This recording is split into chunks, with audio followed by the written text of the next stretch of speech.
What are you at? It's Paul from Wicked Acorn. Good morning. It's a lovely 11 morning, and we're still experimenting with our live stream to see if we can get this to work. So hopefully things are improving. I don't know. I'm going to have a look at the screen here now. It's like a 30-40 second delay between the actual live and the live stream. And it seems, I can't hear it, but it seems like it's okay. Let me know if it's in sync and whatnot. It's all an experiment here for the moment till we get this all figured out. Trying something different this morning. I won't go into details about it, but different setup, and hopefully this is working better. Today in Greater Manchester history is something we've been talking about here for a long time. It's the anniversary of the burial of Hannah Beswick. Now, Hannah Beswick was better known as, well, after her life, not during her life. During her life, she was known as Hannah Beswick. But after her life, after she died, she was better known as the Manchester Mummy. And it's something we've been working on here for a few years, not continuously, but something I work on off and on. And it's a video I'm really looking forward to putting out. But and it's really difficult to find information about the Manchester Mummy and Dr. Charles White. And Dr. Charles White was a resident of Sale. He lived in Sale for the latter part of his life. And if you don't know the story of the Manchester Mummy, I got a little video I'm going to show you. And you've probably seen it before. Those that follow the channel have probably seen this video before, maybe not. It's the story of Dr. Charles White. Hannah Beswick was buried this day in history in 1868. And that was curiously over 100 years after she died, she was buried. She had a strange affliction called tachyphobia, I think it's called. And that's the fear of being buried alive. Tapophobia, I think it's called. And it's the fear of being buried alive. Her brother was almost buried alive, and for the rest of her life she was terrified of being buried alive. And so the story goes, she asked Dr. White to not bury her until there were no signs of life. Or anyway, it's really entered, the story has really entered the realm of legend and myth. There's so many stories about it, as you can imagine. And a true story, the true part of the story is that Dr. White mummified her body, and kept it in his house in a clock case.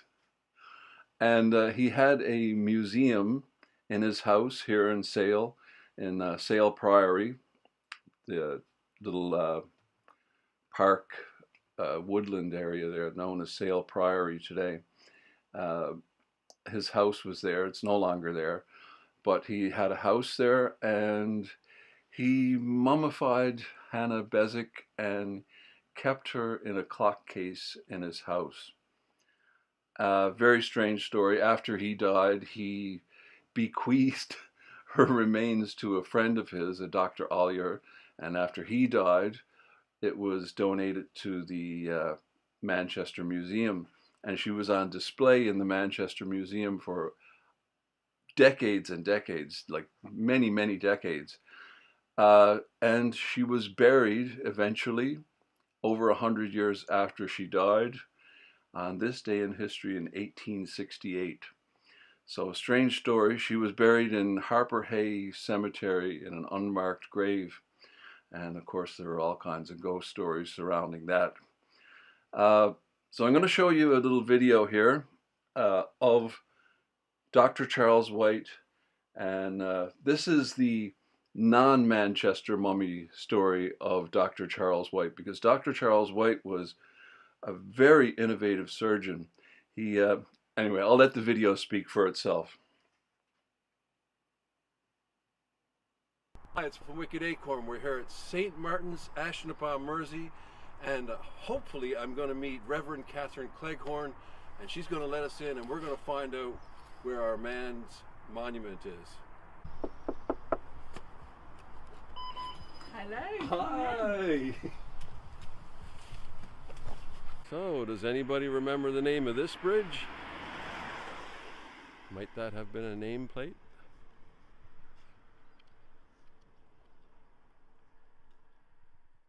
There's that beautiful Cheshire sky. We're back at St. Martin's, Ashton-upon-Mersey. We've been exploring the bridges of Sale, and we're on a little reconnaissance mission to see if we can find the man who gave his name to our bridge. The bridge we're looking at today is White's Bridge, or Dr. White's Bridge. And this is a monument, I guess, his grave, actually. It says, "Beneath this marble lieth also the body of Charles White, Esquire, member of the Corporation of Surgeons and Fellow of the Royal Society, who after rendering himself eminent in his profession for the space of 60 years, by a dexterity and extent of knowledge scarcely exceeded by any of his contemporaries, retired to the enjoyment of rural and domestic felicity in the society of his family and friends at Sale within this parish. He died on the 20th of February, 1813, aged 80. I just paused the video there. There was a scroll going along the bottom of the screen. If you notice, his grave marker has a typo on it. There was explained on the bottom of the screen, but you couldn't read it because of the other cameras here. This is our new YouTube mosaic, my YouTube play button. That, anyway, that's another story. The rainbow, not rainbow, what were we calling it? The Partridge Family bee mosaic was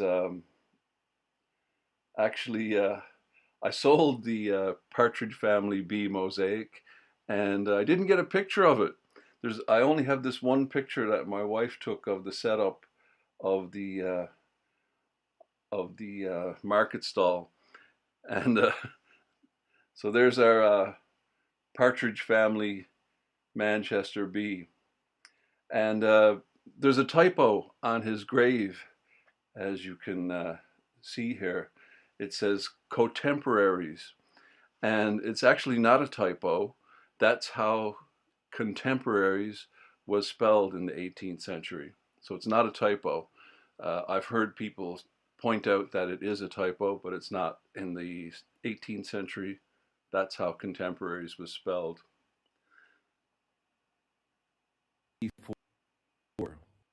Some of you may have heard of Dr. White, and it's a little unfortunate that you probably only know him for his connection with the Manchester mummy. Now that's something that'll be covered in part 2 of this video, and we'll touch on it a little bit here. But Dr. Charles White was so much more than that story. I'm sure it's not what he'd want to be remembered for. Charles White, FRS. Now I had to look that one up. It's the Fellowship of the Royal Society. It's an award granted by the judges of the Royal Society of London to individuals who have made a substantial contribution to the improvements of natural knowledge, including mathematics, engineering science, and medical science. The oldest known scientific academy in continuous existence. It's a significant honor. He's in the company of Isaac Newton, Charles Darwin, and the like. He was born the 4th of October, 1728. The only son of Thomas White, a surgeon and midwife. After being educated, White joined his father's practice as an apprentice in about 1742. So I have to give you some perspective here. America didn't exist as a country. Medically speaking, there were only 2 kinds of diseases, strong and weak. The treatment, alcohol or opium. Bloodletting was still common treatment. Charles White would be dead before the first stethoscope was invented. and that was nothing more than a glorified loo roll. During our visit, a friend of St. Martin's showed up, Celia Bonner, who gave us some information about Dr. Charles White. And Celia, you know a little bit about our hero today. A little bit, yes. Tell us, do tell. He was one of the founders of Manchester Royal Infirmary, and his father and his son were both doctors. And they had a practice in the centre of Manchester, but they had what they called their country house in Sale. And Charles White actually, his sight deteriorated towards the end of his life, and he retired to, it was called Sale Priory, but apparently it had never been a priory. And he retired there, and as far as I know, that's where he died. But he worshipped in this church, and that's why there is a memorial, and certainly from what the memorial says, he is actually buried in the church, which at the time, you had to be quite posh to be buried in the church. He was a very eminent physician of the time and founded Manchester Royal Infirmary, and then after working there for quite a few years, he fell out with the people who were then running it, and he stopped working at the Royal Infirmary and founded another hospital, a laying in. So if you're just joining us, we're watching a video we made a couple of years ago about Dr. Charles White. Today is the anniversary of the burial of Hannah Beswick. She was buried in 1868, this day in history, over 100 years after she died. And this is me testing the live stream capabilities of my steam-powered computers here, and trying something different today. And leave a comment, let me know if everything's working out okay, if the audio and video are in sync, and if it's lagging, or any kind of comment you can make that can help me out here, because I can't monitor these things because I'm here. I'm not watching YouTube. Okay, back to the video.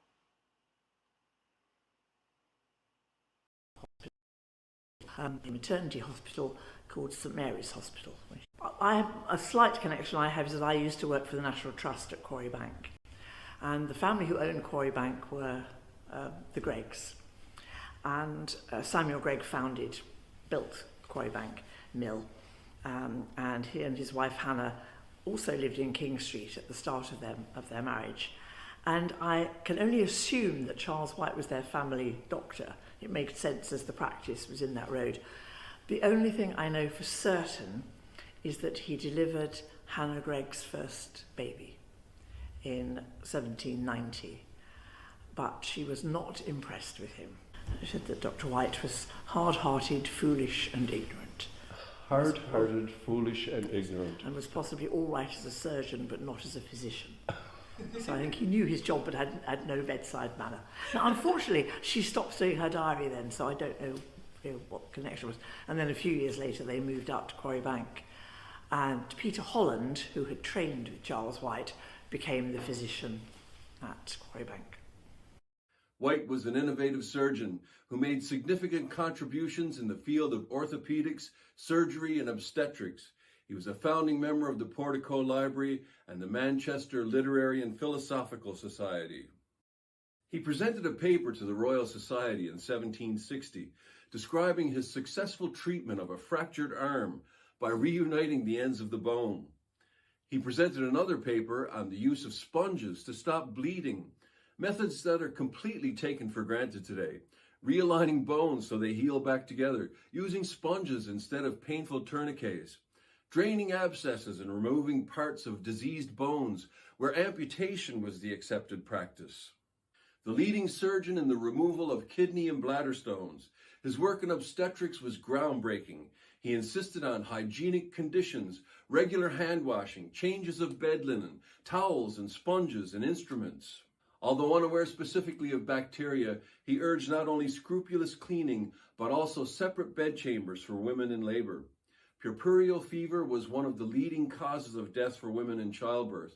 It was highly contagious, and White's practices all but eliminated it in his hospitals.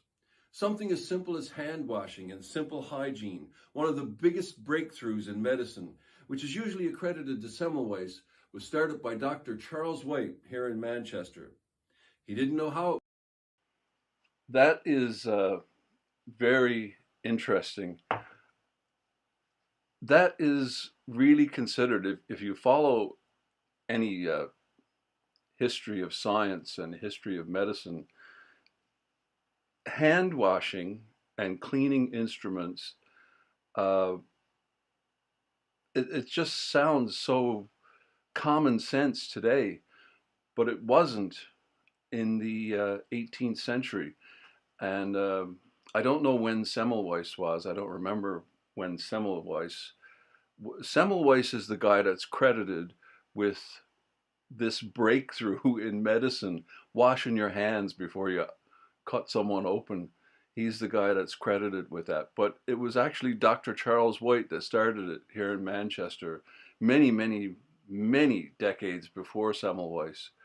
I don't know why he doesn't get the credit he's due. He really should be more world renowned. He was way ahead of his time in science and medicine.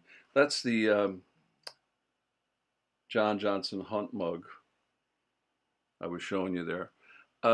Thank you. It only says 12 here. 1, 2. Oh, it's 1, 2, 3, 4. Hi, it's Charlotte. Is that right? Is that your name? Oh, maybe I've outed you. Anyway, nice to know that the audio and video are in sync. That's great. Okay, I'll. He was sort of on track to the theory of evolution. He died nearly 50 years before Darwin's theory, which some people don't accept to this day. Now, I'm a little bit loath to point this out, but it is part of his story. He theorized that the races were of different origin and therefore are different species. Today, it's regarded as scientific racism, and people have used it as such. However, he did write that his work must never be construed so as to give the smallest countenance to the pernicious practice of enslaving mankind, which he wished to see abolished throughout the world, and that he was opposed to assigning to anyone a superiority over another. Another thought ahead of its time, maybe even our time. There was this guy called John Beswick, and he had, as far as they knew, he had died. But at the funeral, just as they were about to nail the coffin down, someone noted his eyelids flickering. And they stopped doing it, and he came around, and he lived for many years afterwards. And he lived for quite a long time after he was assumed to have died. But apparently Charles White was, whether he was actually at the funeral or had attended him while I don't know quite what had happened. But his sister Hannah was terrified by this story, and was terrified that she would be buried while she was still alive. And so she said that when she died, she put it in her will, that when she died, she wanted her body to remain above ground for 100 years. Now, obviously, you can't just leave a body lying around. And apparently at this time, it was quite a practice for bodies to be embalmed. So Charles White wasn't the only person who did this, but he arranged for her body to be embalmed, but he then kept it. And it was kept in a clock case that was he had a museum. I'm not sure where the museum was, but anyway, he had a museum, and then the museum closed, and so he kept it. It was actually kept at Sale Priory. And then after Charles White's death, it was taken elsewhere, and I think it was taken to another museum then. And then eventually, quite a long, in fact, over 100 years later, they felt that maybe enough time had elapsed to be absolutely sure that Hannah was dead. And by arrangement with Manchester Cathedral, she was then buried properly. It's a fascinating story.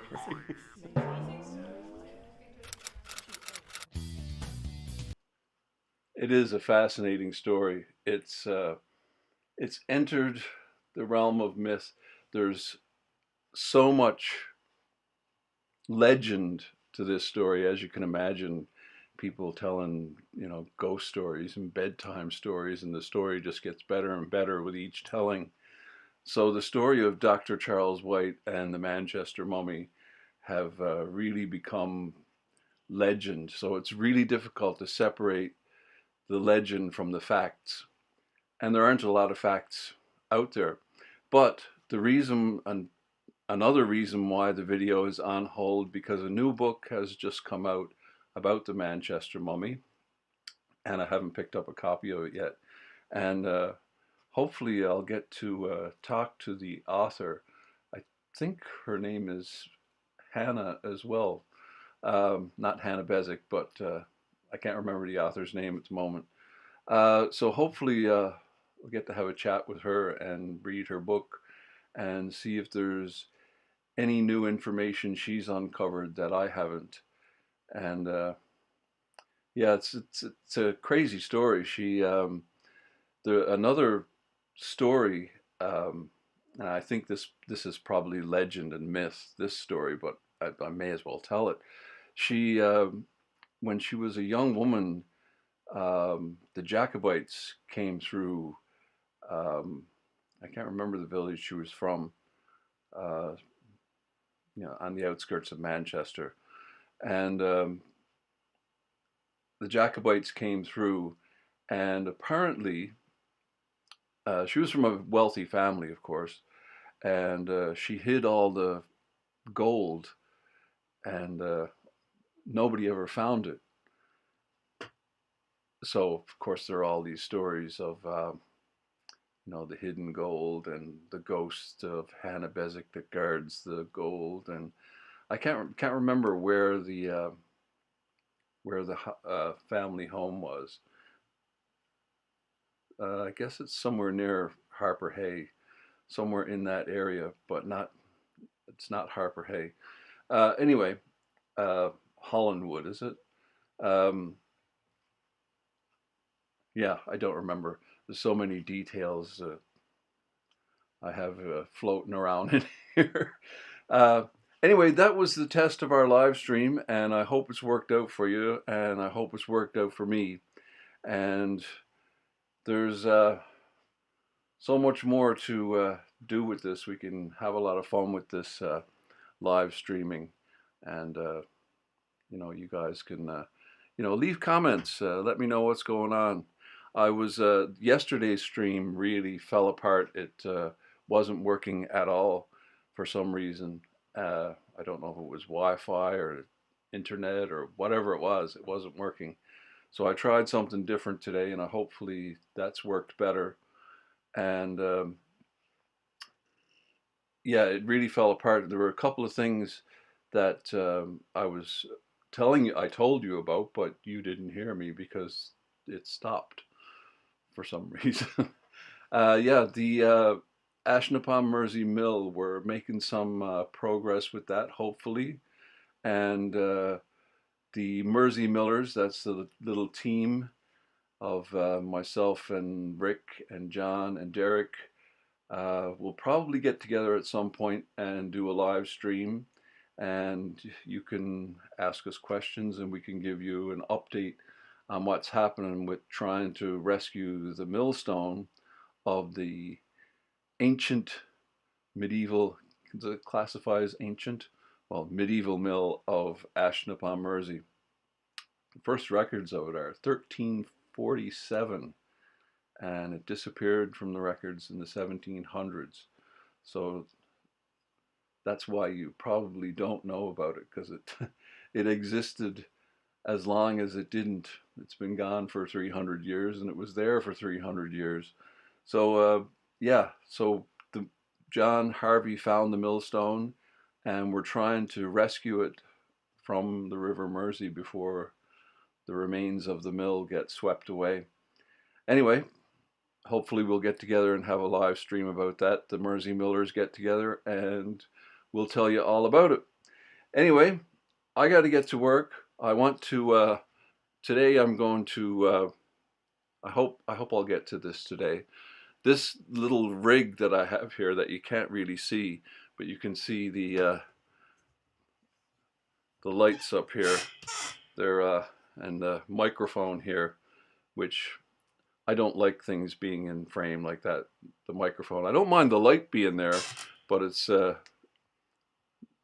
don't get to see the camera. Like there's the boom is in frame. I want to move this up, but not only because you can see it in frame, but because this camera here, now you can't see anything, it's just black space around because the video would be playing in that black space. But this is where I work on my mosaics. So I'm down here working on my mosaic, and I often have to get in close to work on it. And when I raise up from looking at it closely, I bump my head on this thing here. So I want to raise that up out of the way. This rig here, and I'll take some video of me doing it. This rig here was the first thing I built when I moved to this country, and I didn't have any tools whatsoever. It was all done with hand tools. I had a few hand tools with me, and I still don't have a lot of tools in this country. But yeah, I'm gonna remake this thing or change it a bit anyway. I'm not gonna remake it, just change it so it works. And that's what I'm going to do today. So I will see you in the next one.